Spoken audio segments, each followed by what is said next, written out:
Rebuilding Your Life, Moving from Disaster to Prosperity with Susan Sherayko, where we help you transform your life by changing what you're telling yourself. Whatever your circumstances, you can experience health, financial security, and a sense of well-being once again. And now, here's your host, Susan Sherayko. On behalf of Rebuilding Your Life Radio and the Train Your Brain, Claim Your Power calls, welcome. Today, Betty Ann Hone is joining us on the show. Betty Ann enjoys life as an art historian. She has traveled throughout Europe studying the lives of musicians and is in the midst of publishing a 52-week reflection on art. Still, life does not always run smoothly, and Betty Ann has had her share of challenges. That's why she's here to suggest that we stop and smell the raindrops. Please wave your hands to welcome Betty Ann home. Hello, Betty Ann. Welcome to the program. Thank you. Thank you for having me. It's just really an honor. Well, thank you. I appreciate that. Betty Ann, you were born in the South. I want to think it's the Deep South. And one of the most important people in your life was the Black woman who cared for you all of the years that you were growing up. Can you tell us about this woman and the nature of your relationship? Corinne was a remarkable human being.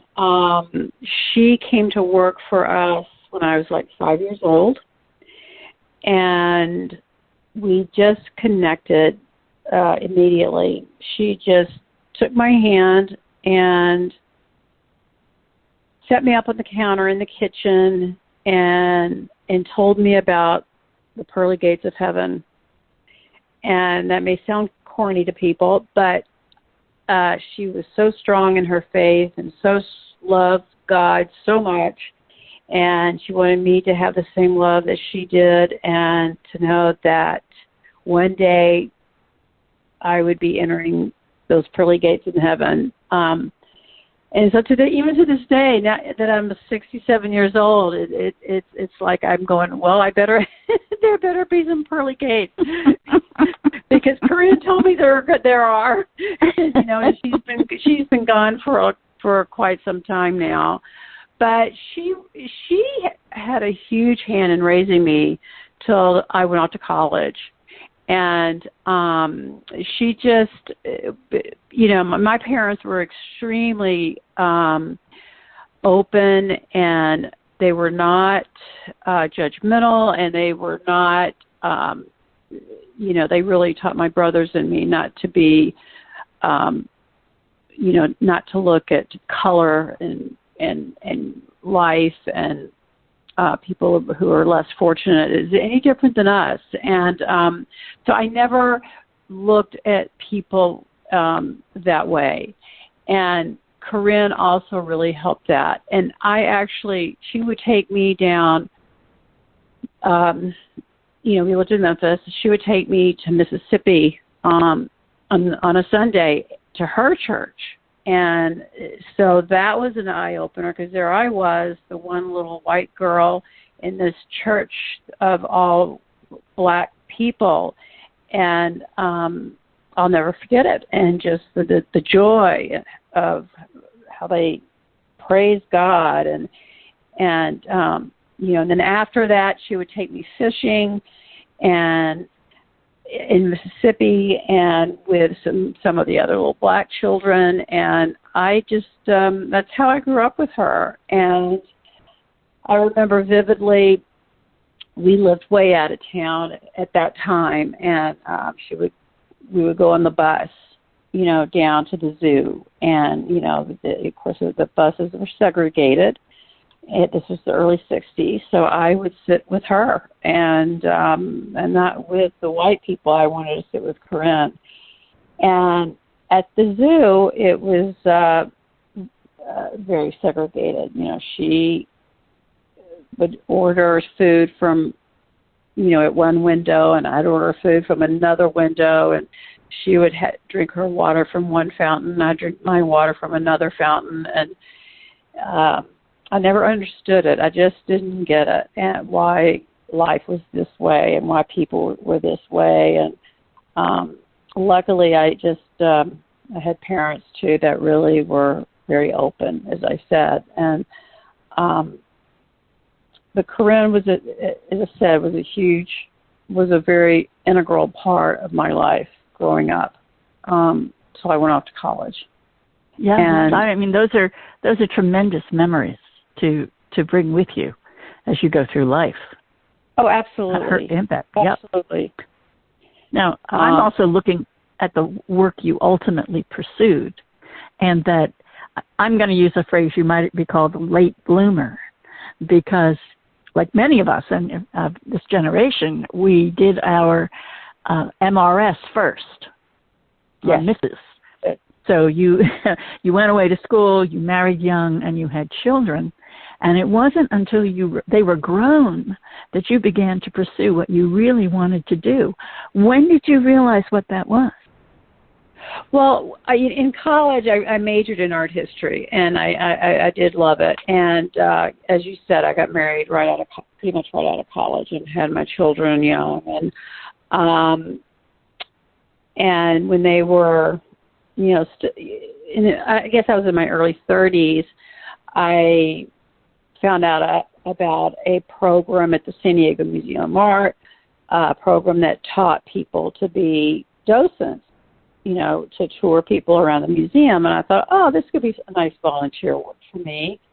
And it was a 2-year program, and it was really wonderful. And at that point, soon after that program was over, and I was I was docenting for a little bit, I decided I wanted to go to grad school. I decided I wanted to pursue it and have the opportunity to do more. So I went to grad school, and at that time, this was in the 90s. I'm in my late 30s at this point, early 40s, I guess.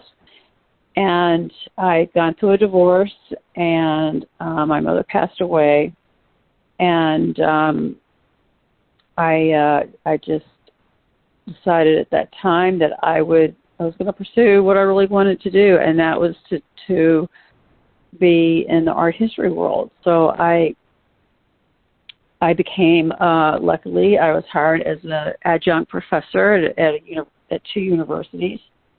So I was teaching, and then I was hired by a museum to be the curator of education, and I did that a number of years, and another museum where I was head of adult education.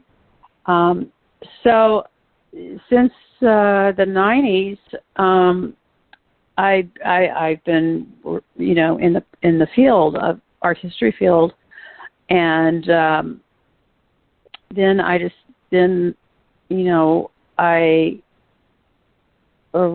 I'm still in the art world, even though I'm not teaching. I'm still lecturing around the community.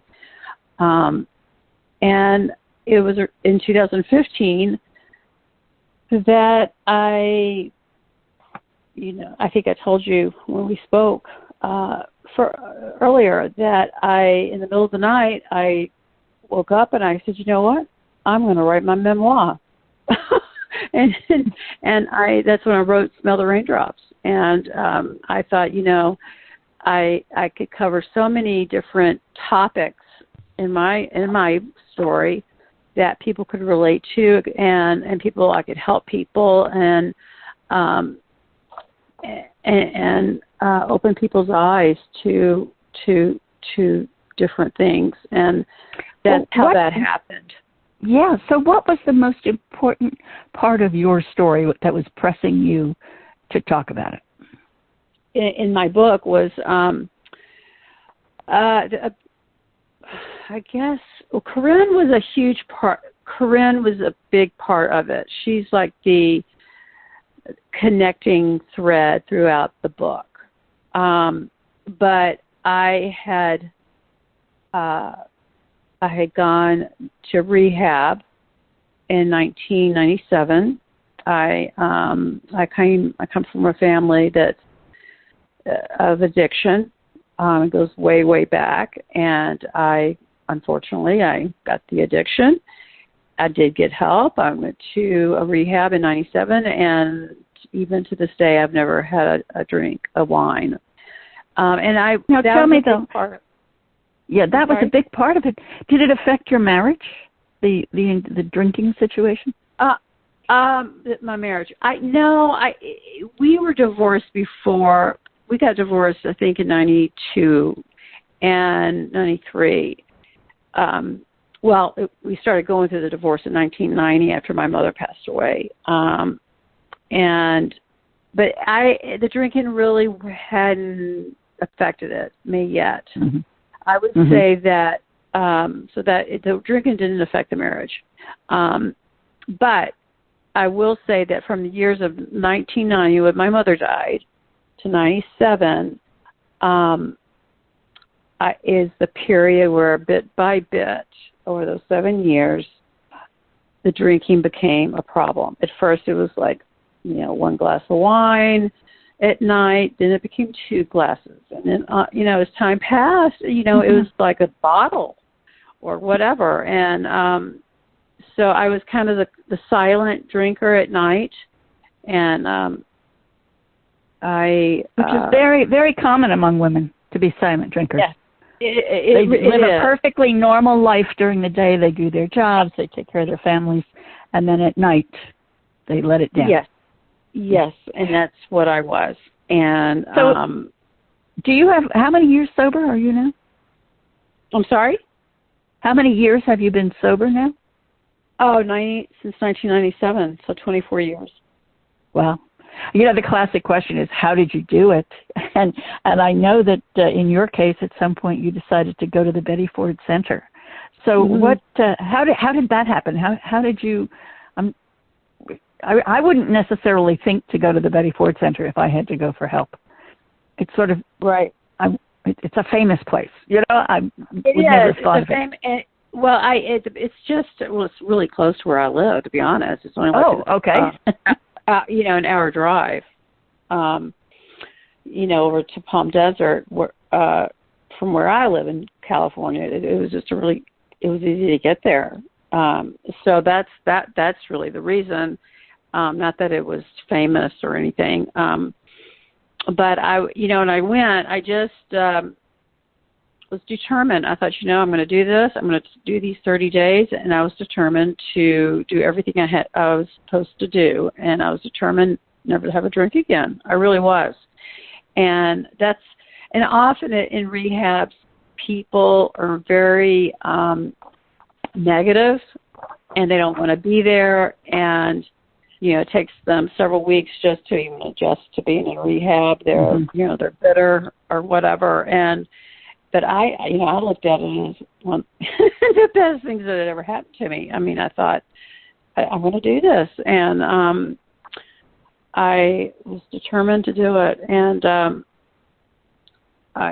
there was a room. It was kind of like a little chapel or a meditation room. I would spend a lot of time in there, and I would think about Corinne, and I would think, how would she be feeling about this, about me being here, and I knew she would be there. I knew she was there for me in spirit. And so anyway, I did the program, and when I got out, I did all the AA meetings that I was supposed to do, and I did that for years. And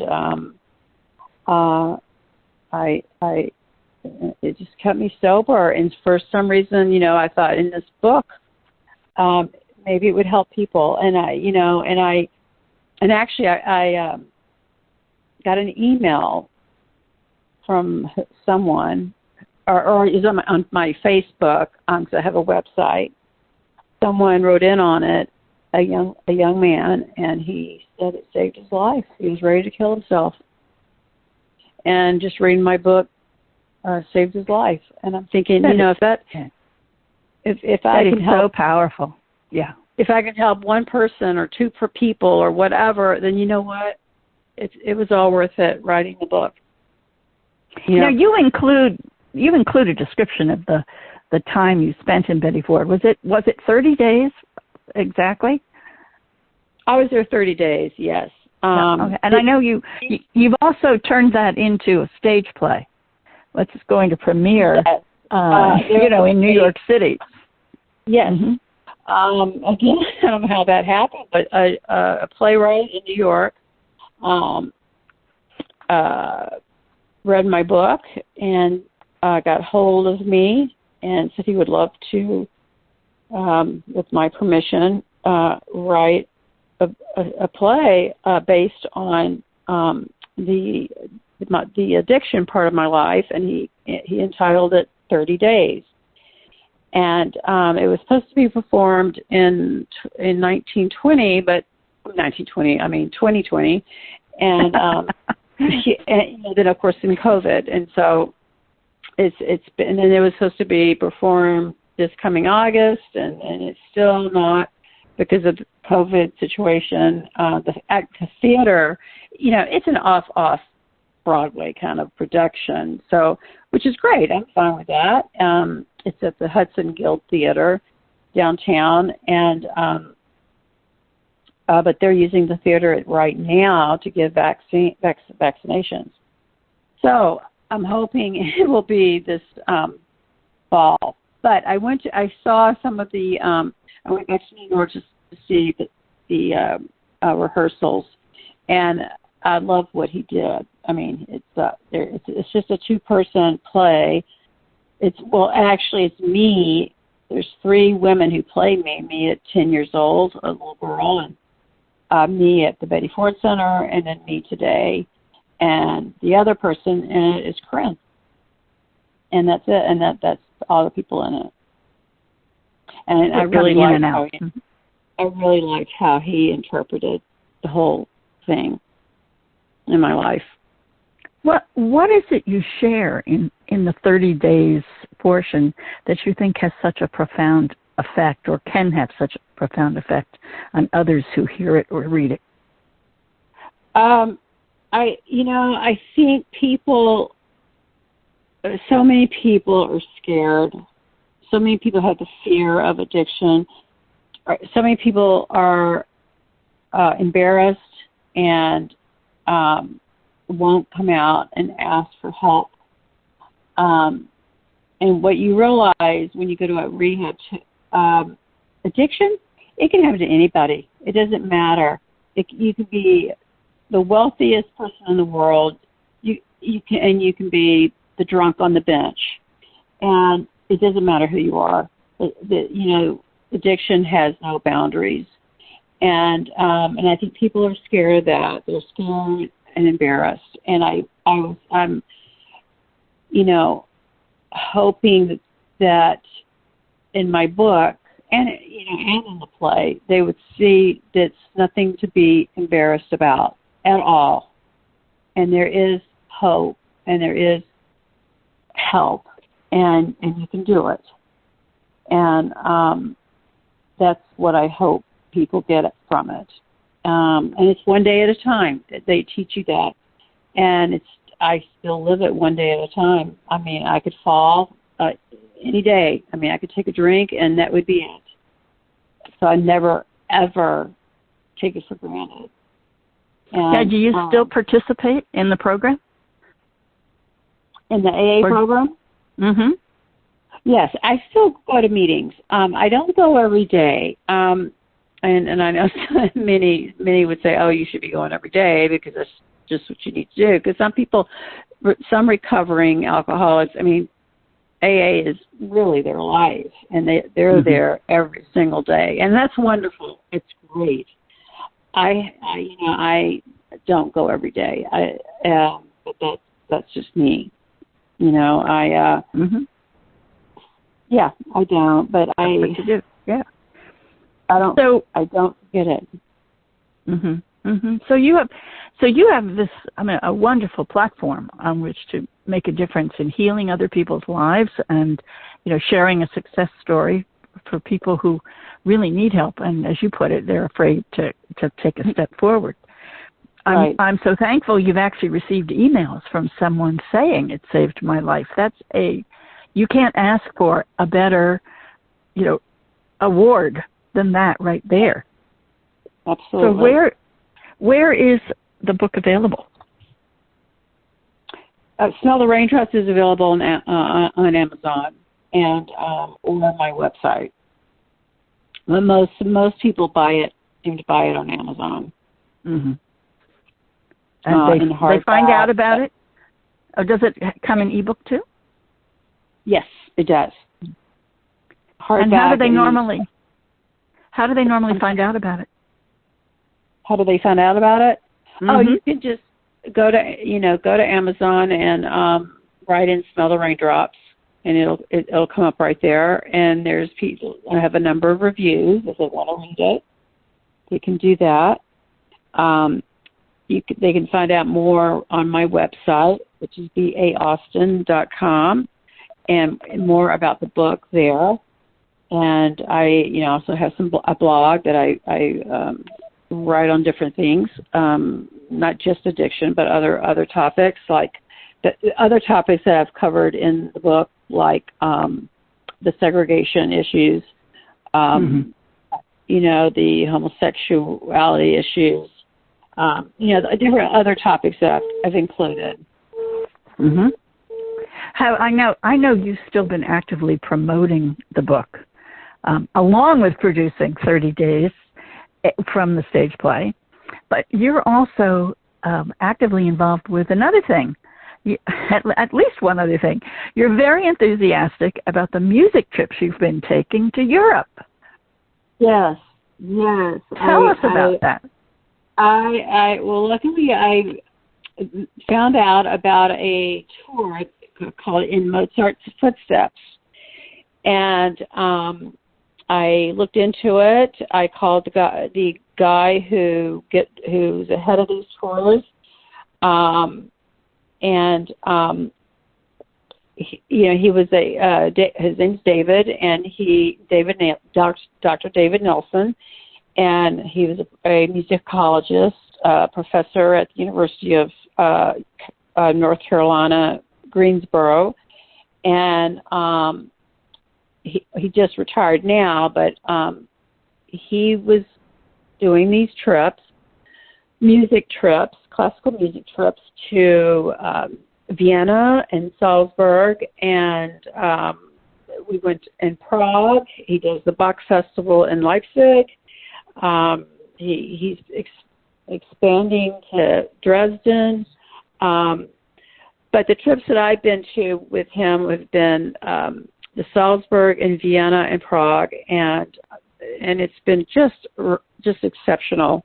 The concerts that we're able to go to, the operas, the Vienna Boys Choir, I listened to them. I'd always heard about them and knew about them because I grew up playing classical piano. So, so art history and classical music is really, both of them are a huge part of my life. And so I've been on 3 trips with David, and of course the COVID has hurt it for now, but he's hoping to pick up again next spring, and and to expand it, like to go to Dresden, to Berlin, possibly Paris, and he's even told me that he would love for me to be a part of it, of help doing, bringing art in, like in Paris, taking people to some of the museums, and so he's wanting to expand it. So so I'm just really feel fortunate I fell into that, because I love doing it, and it just feeds my soul. It feeds my soul. And you have another project feeds your soul. It's your next book. My next book, absolutely. That is, Solace in Art. And it kind of started, the idea of that is that I was giving a lecture at a church called Faith Travels Through Art, and just showing how, through art there's so much in there about your faith, or and it started that way, and then I thought, I'm going to take this and write a book, and I thought, you know what, I want to take the top 52 works of art that 99% of them I have seen a number of occasions. There's just a few that I haven't, but the works of art that have a truly an impact on my soul, and it doesn't matter what faith you are and what you do in that regard. It's just meant to look at it, learn, just to give you a little solace, give you a moment to contemplate it and see how it impacts you. It may, it may not. And I have works of art from, I think from the 15th century, but before that, from classical Greece, all the way up to the contemporary, because, people are touched in different ways. So I have quite a variety of works of art, and I'm very excited because it's just about done. It should be published within so many months, and You're excited. I'm excited. It's been a huge work. It's a work that has just been one of love. It really is. I've really enjoyed writing it, and it's meant for everybody. It's not an art history book in a sense. I mean, you learn about the art, yes, but it's for anybody. Whether you. Awesome. So I'm excited about it. Which do you think is going to happen first, the next trip to Europe or completing the book? Oh, completing the book. Okay. So it's really imminent. Mm-hmm. Yeah, that's really, my editor's just about done with her work, and, everything else is done. The cover's done, the layout's done. I've done all my work, and the editor, she's awesome. And once that's done, then I'll work on. I'd like to get a publisher. I self-published Smell the Raindrops, but this I would like to get a publisher that would take me on. And it could be like a coffee table book, and So I'm starting to look into that. Yes, that's a special thing to have a traditional publisher behind you. Yeah. And so I'm hoping someone will take me on and do it. Well, that's great. I wish you all the luck on that, because it makes a big difference in terms of how you view your work and how you see it going out. So let's hope that happens. Absolutely. So I want to thank you for joining us, Betty Ann. And I want to thank our audience for being here as well. As a reminder, we've been speaking with Betty Ann Hone about her memoir, Smelling the Raindrops, and she hopes that those who read it will find important healing messages within. So thank you again for sharing your message, Betty Ann, and we look forward to that next book. Thank you so much, Susan. Thank you. I really appreciate it. Thank you. I appreciate you as well. So that's a wrap, everyone. Bye for now, and have a blessed day.